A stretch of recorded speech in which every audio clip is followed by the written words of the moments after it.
Hello YouTube! I am Pinstar, and this is Game Dev Tycoon Strategy and Tactics, episode 15. So, in our last episode, we released a pair of games, did pretty darn well for ourselves. Null image, backup restored, a little break from the PLUSH universe as requested by our staff, and then we came back to the PLUSH series with PLUSH Vacation Island, maybe questionably fit into the universe thing. Having them have their own island maybe didn't quite go over well with fans. It kind of broke the suspension of disbelief just a little bit. So we're thinking of regrouping here. I do not think this is the beginning of another slump like we had at the beginning of the PLUSH series. Don't you worry, I got plans. But we are in a transitional period, because we are about ready to make our own console. Now, before we start making our own console here, we need to load it with as many new bells and whistles as we can. And in order to do that, we need to make sure we research those. So, so everyone's coming back from their vacations. We have 277 points of research built up. Let's get that. Actually, before we do that, our R&D lab just let us know about something. After careful examination, we come to the conclusion the internet is huge. So this allows us to get a MMO. We also could start developing Grid. Basically Steam, essentially. I'll tell you right now, codename Grid, huge help for your sales. No matter what strategy you're going after, Grid is a good idea and worth the investment. So, boom, we're working on Grid. 1 million in sales, not bad, but still not our best offerings. All right, let's get some research going. We've got some stuff here. All right, I do want realistic weather.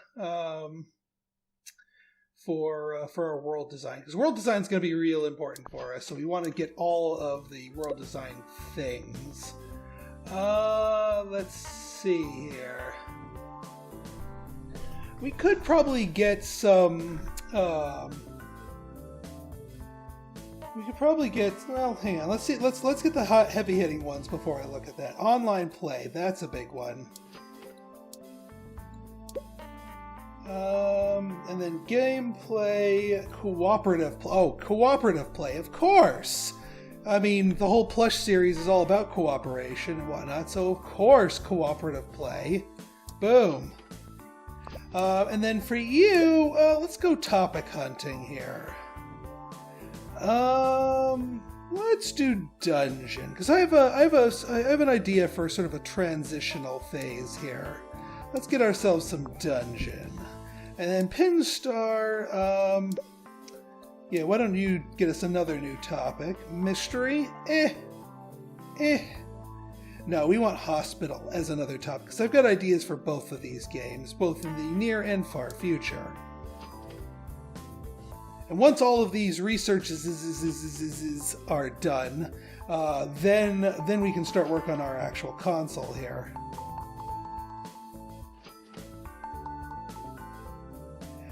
Now, the other thing that we should probably start doing here is train. Well, we can't train people because we burned up all of our points, but at least we know we're not going to have people bailing on us for vacation.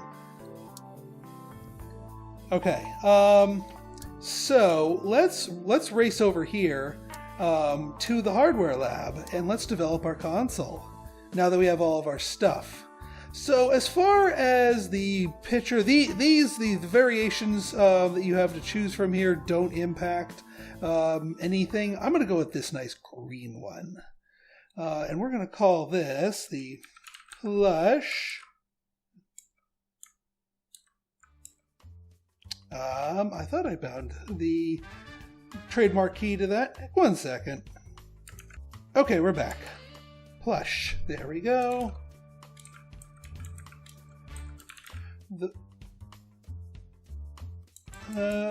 Plush.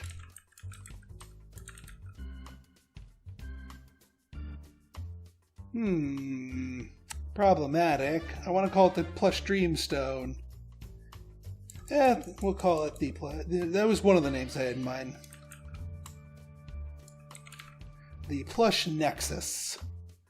So the idea behind this thing, obviously this ties into all of our Plush games here.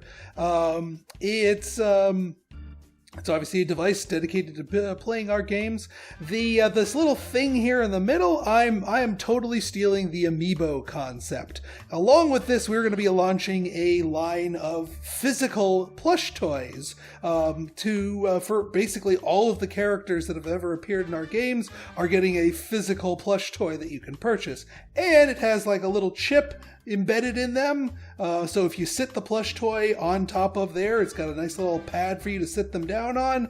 The system will scan that, and if you're playing a plush game that doesn't have that character, it adds them to the roster, or if it's a game that has them, it gives them some neat alternative outfits that you can swap on. Just to spiffy up your game. No gameplay bonuses, no pay-to-win malarkey, just some cosmetic add-ons for being an owner of the physical plush. And, they're plush toys. Who doesn't want to own the physical plush toys? So, Plush Nexus, maximum quality assurance budget. Nobody wants a broken console. We don't want tears at Christmas. Nobody wants that. No red rings of death. Alright, so what are we going to load this beast with? Well, obviously it needs to be capable of our up-and-coming 2D graphics version 5. We also want multiplayer, video playback, basic physics, online play. Oh, I guess online play replaces multiplayer. That's fine. Save to cloud. We want achievements. We want stereo sound. We want a soundtrack. Not quite ready for surround sound.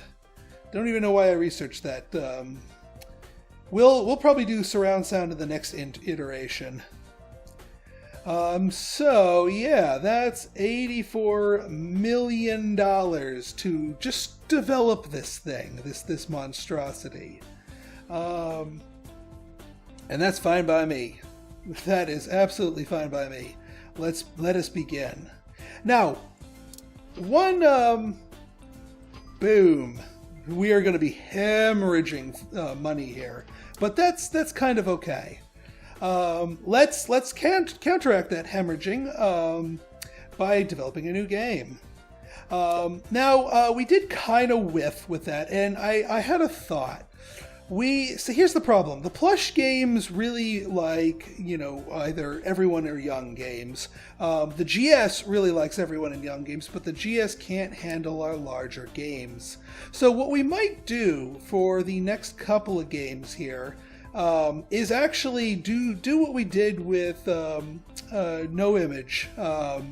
And do some off-brand, non-plush games for a mature nature. Get the mature games out of our team's system, so that when the console is ready, then we open the floodgates back up to more plush games. And that way we kind of diversify things. And the other thing with mature games is we can develop them solo for the PC, and they'll do just fine. No Image showed us clear that a solo release on the PC with a mature game is perfectly fine. It'll do fine. And the PC likes strategy games, so we're good in that sense. So let's do it.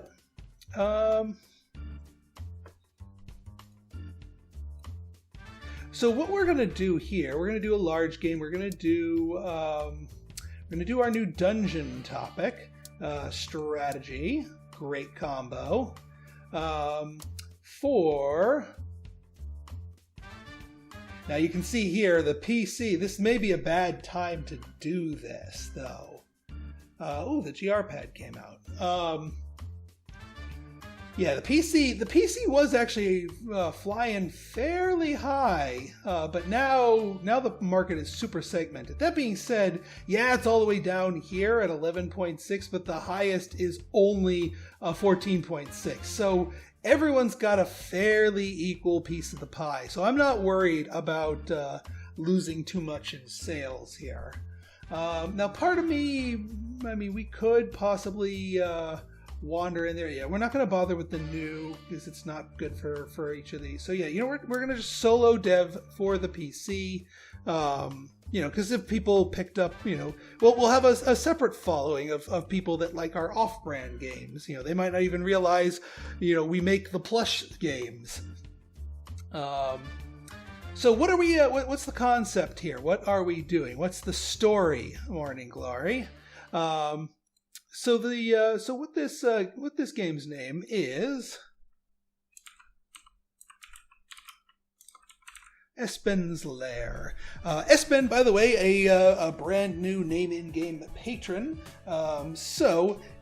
Here's your game, my friend. So the concept of this is it's kind of a take on sort of a dungeon keeper style game. Espen is a dragon, an emerald dragon, fearsome, powerful, deadly, but not actually evil. Not particularly good, just kind of neutral, happy to chill with his treasure and whatnot. And part of the game, there's two different interactions with the world, with the game. You may have some people that are the traditional heroes to slay the dragon, who are really just after your treasure, or, you know, want to earn brownie points with the local monarch. And you need to set up traps and minions and whatnot to fight them off. Because, I mean, if they get to you full strength, they could still overpower you. So you got to weaken them with your dungeon and get rid of them. But you also will have visitors who don't want to kill you. They decide, you know what? There's a dragon. Why don't we borrow money from this dragon? Like, they actually start treating you like a bank. They want to do legitimate business transactions. And, you know, many of them will borrow money, you charge an interest rate, and then they'll pay it back, and now you have more gold than you started with. And you know what, if somebody skips out on a loan, then you use some of your minions to go out into the world and help them find their wallet. Or coin purse, as it were. But the way you need to build your lairs, you need to build it so that it is reactive and dynamic. You don't want a trap springing on a merchant who's there just to do legitimate business, but you do want to make sure it springs on the bloodthirsty hero who's out there to try to kill you. So just a real kind of a dark sense of humor, like a real dark sense of humor. Like all the on-screen deaths are real bloody and gory, but also like hilariously over the top, like a little bit, you know, leaning on ham and camp. Just for the funsies of it. It's got a dark tone to it, but like a light dark tone. We are still going to be milking our Pinstar pastel engine here.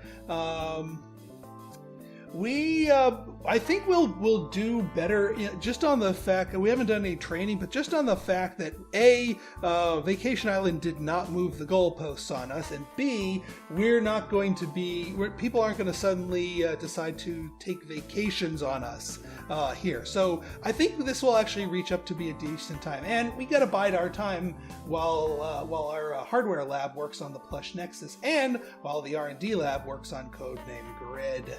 We want both of those online for the big return here. So let us begin. We'll work on building our engine proper soon enough, but I just want to get this out because G3 is coming out. Everyone's fresh from that. So let's make it happen. We're just going to keep... we're just going to keep everyone as is.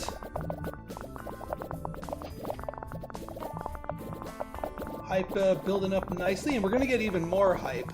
One of the things I've found that if G3 hits in the second phase of your game, that's the best time. I don't actually think we're going to hit that necessarily, but I think it will hit at some point, and at the very least we can delay the release of the game until G3 hits.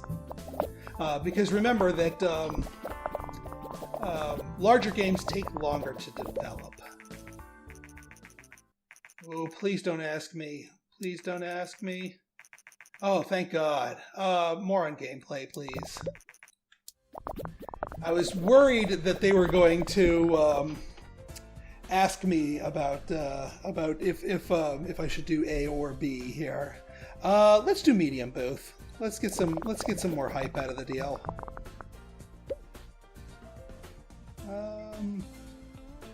Yeah, we'll keep it at that.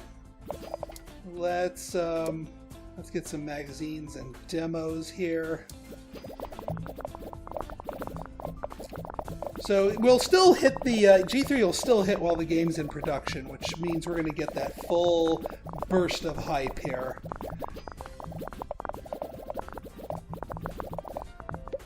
There it is. The game is actually almost done. Like we could be doing one of those like we're releasing it next week, and they're like, "Whoa, new game, awesome!"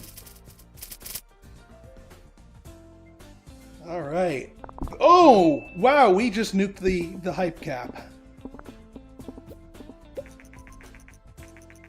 The Pinstar Prime, yeah, we'll give it away. Ah, and we got grid just in time, too. So this grid is actually going to give us a boost to our sales. So we hit grid just in time, and PLUSH Nexus is looking good. Actually, this is probably going to be the last game on this old engine that we need. And yes, it generates income every month, so that's a good thing. One thing with you, Mr. R&D Lab, let's tone your budget down a bit. Because right now, one, I don't need you to develop MMOs right now. But I do want you to still do your thing, because when idle, your R&D lab will just generate R&D bubbles, which is not a bad thing to have. We just don't need that at burning 3 million. But yeah, this is our maximum hype game. I am not going to be doing any more stuff for it because there is zero benefit over 500. Double ding. I hope we didn't overshoot. I can't imagine why we would overshoot, but we'll see. Yeah, 3 raises here. Okay, training. Training is going to be the name of the game for everybody here. I think, you know what? I think a product management course might not be a bad thing for everybody, because getting everyone's speed up could be good.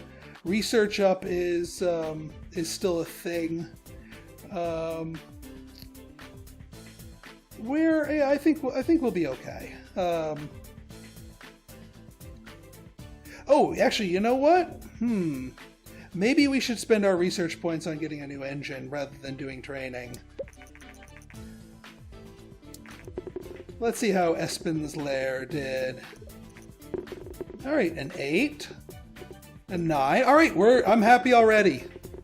No matter where these others, strategy games. So yeah, with the vacation penalties done away with, we were actually able to hit our target pretty squarely. An 8.5 is not bad. Not bad at all. Okay, so let's research some more stuff to add to our engine, because we're gonna add stuff to our engine. Because I'd like to try to. Let's see. We don't need orchestral, dynamic environment. No. Gameplay skill trees is a big one, because gameplay is a very important item here. We could do, little low-hanging ones. You know what? Advanced cutscenes, because, the kid character that you make is going to be inserted in these cutscenes, so they'll be different based on how you make them. So we'll get you. And then, yeah, dialogue tree makes sense to me. Game report, Espen's Lair, 8.5. And then you, why don't you train? Why don't you do us a game jam?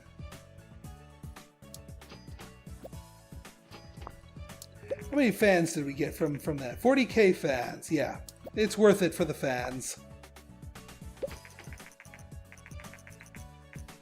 Alright, debuted at rank 23, so it's not necessarily going to be a top seller here, but... we can research our own convention. PlushCon. Oh yeah.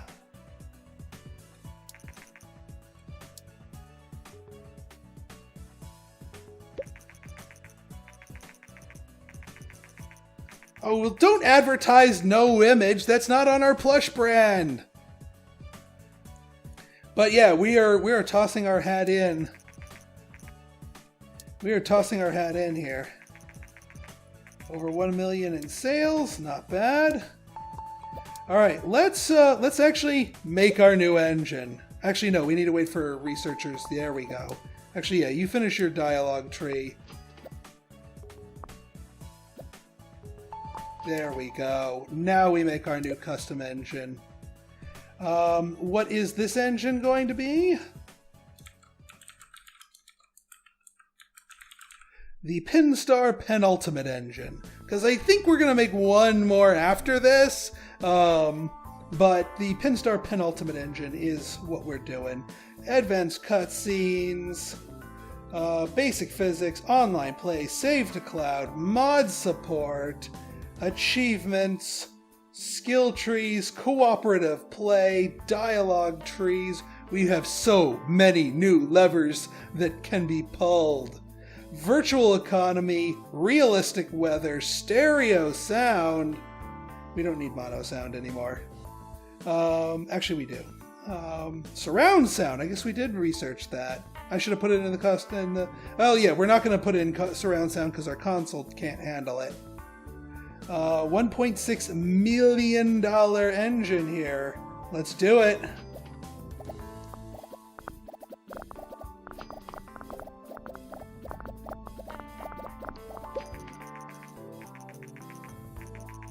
Yeah, you guys do your tablets. We got our own thing here. How'd we do here? Story quest, sounds, good, good, good. And now everybody does that. And what we're going to do is we're going to have everybody do their thing. Now, little thing about... Here we go. Does not seem on par with high-tech competitors. Huh? Huh? Yeah, well, it's because it doesn't have 3D graphics, but... we'll see. We'll see. We'll see. This is not meant to be a high-end thing.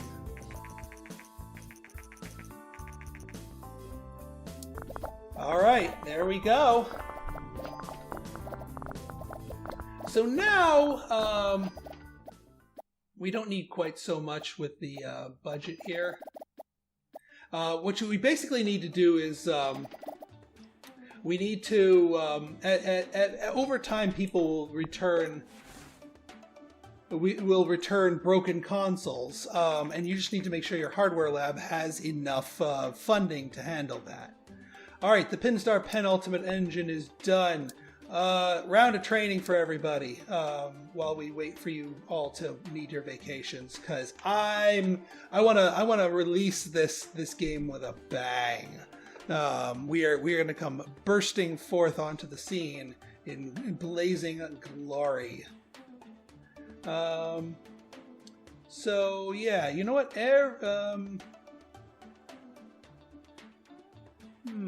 R&D course?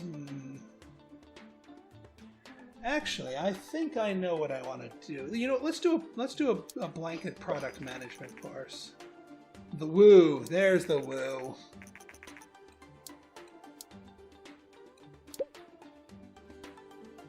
Everybody gets product management courses.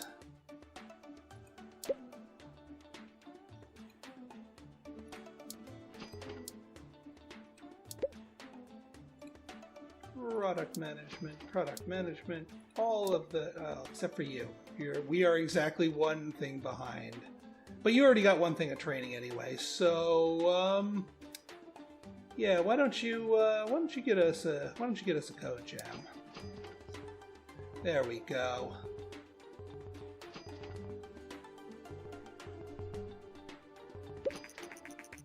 Adventure games, good. And by good, I mean, all right, you guys need a little bit more. Well, you know what, I'll put you to 1 million. We do get funds from our sales of our console. So that much is fine. It helps pay for the R&D lab, and we don't want to lose any market share because people are it's taking too long to fix broken consoles.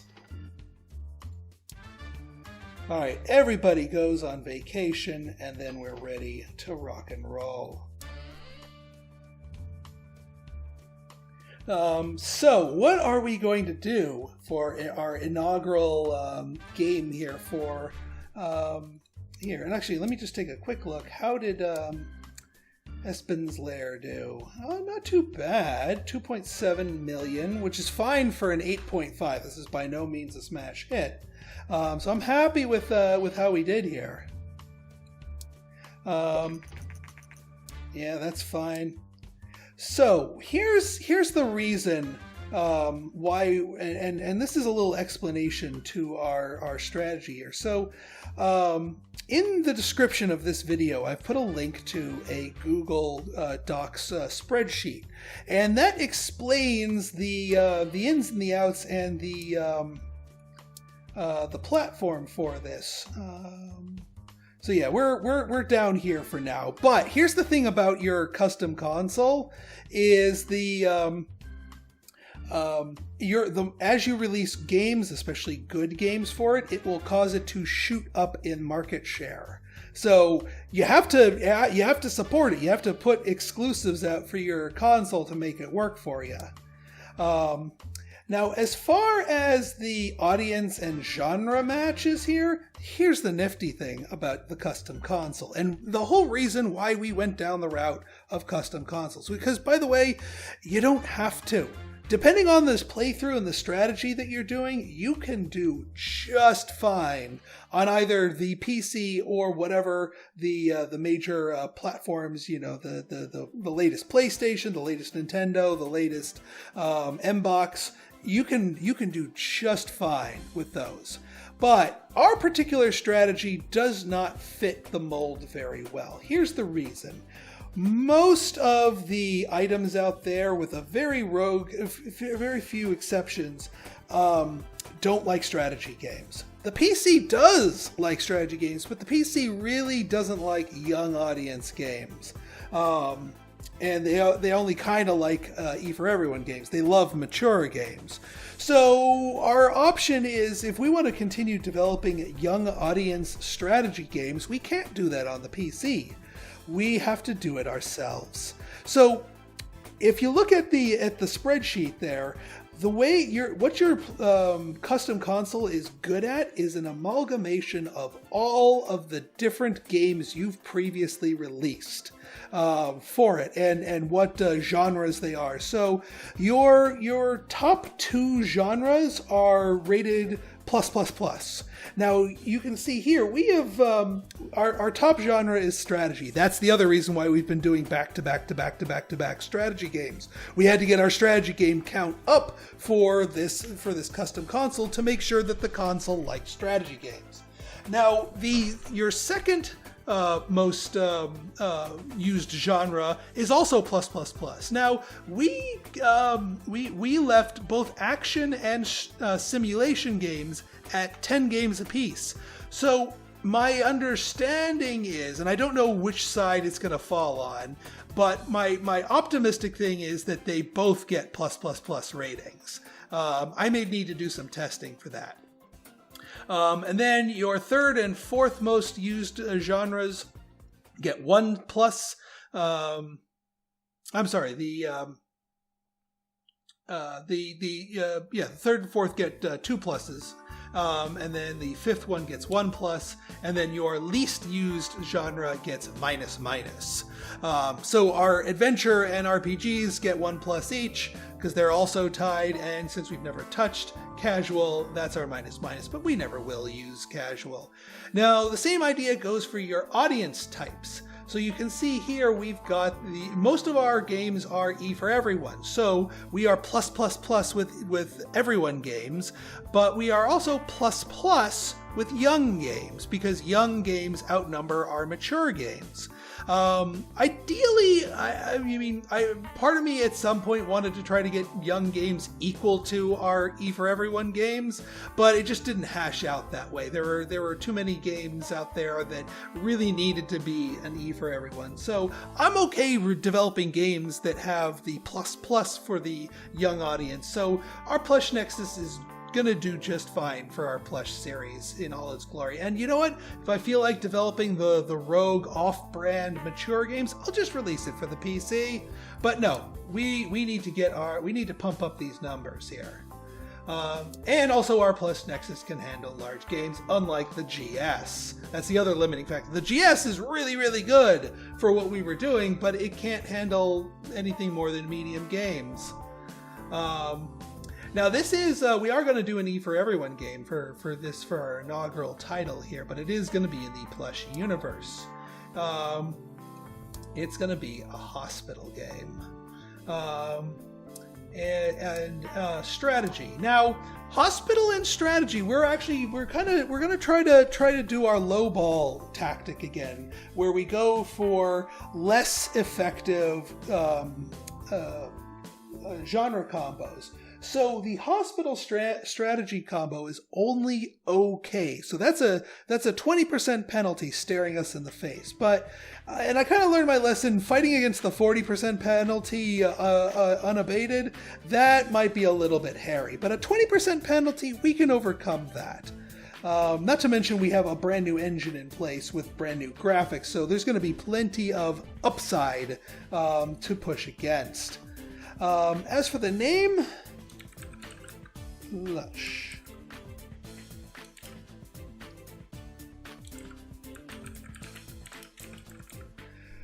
So this game starts out on a little bit of a sad note. The kid, after you create the kid, your kid is out in the front yard playing around with a basketball. Because, I mean, as much as they like playing with their plush toys, they're a kid, they need to get outside, get some sun, get some exercise. So the plush toys are just chilling in his room. And they see the nightmare scenario. The kid, the ball bounces off there, bounces into the street. Kid's not thinking, runs after it in the street. Cars coming down, bam. Like a scene straight out of the intro to Balthazar's Dream. Fast forward, the kid wakes up in the children's ward at the nearby hospital. Now, just to make sure the tone doesn't get too dark, they say he will eventually make a full recovery, but he's got about a month of recovery and physical therapy to, bounce back from this injury. Just lots and lots of broken bones, but nothing. He's not like in danger of dying or anything like that. And thankfully, your parents have brought your plush toys to you into the hospital to, keep you company. And you also see that you are in a room with 11 other children who are in there for various reasons. Some are sick, some are injured, some you're not sure what's going on. But it's a pretty sad place, and there is a plush toy owned by the hospital, Horse MD, who is there to sort of introduce you and welcome you to the ward, and also he's your tutorial, and he basically explains that the hospital and the doctors and nurses are really nice, but there's been funding shortages and they're short on staff, so they don't come around as often as they should. So while they come around to do their administer medicine, change bandages, deliver drugs, do all the medical stuff for all the kids, they can't really stick around and have a nice little heart-to-heart with them. So the kids are all kind of a little nervous and sad. So your group of plushes say, hey, why don't we work on uplifting everyone's spirits, not just your kids, but everyone's spirits? Because if their spirits are lifted, then it'll help their recovery. Your plush toy, the horse plush basically says, like, don't try to administer medicine to them. Just don't.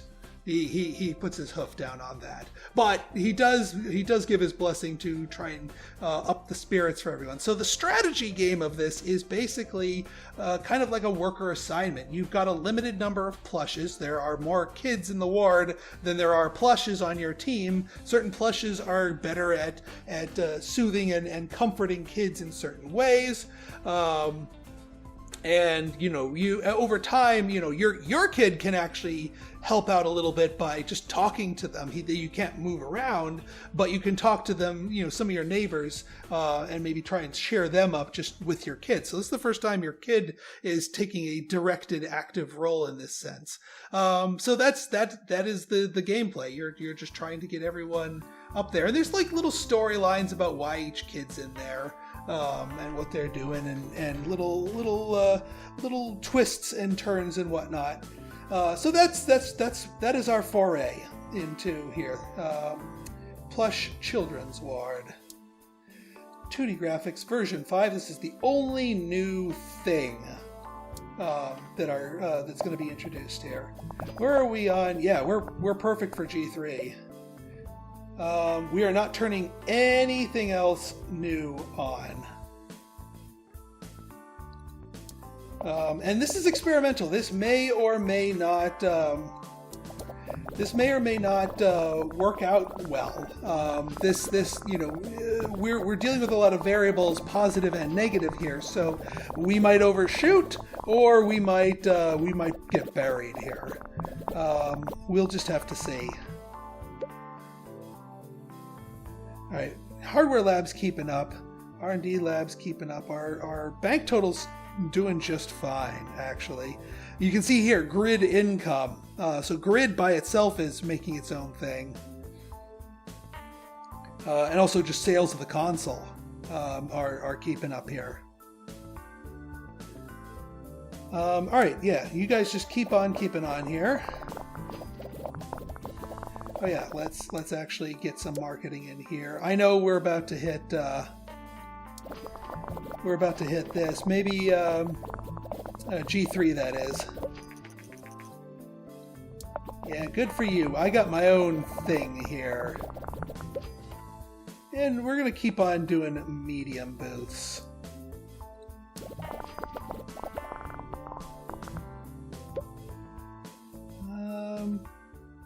Yeah, we can't fit all of the graphics here. So we're going to need to turn the graphics down. Actually, no, we're going to need to turn them up. What am I talking about? So Johnny Rome is getting a little overworked. All right, you know what? Let's actually keep things the way they were for the moment. We might shuffle people around so that we can fit our graphics in here a little bit better. And this is the reason why we went 2D graphics for the lower end graphics here.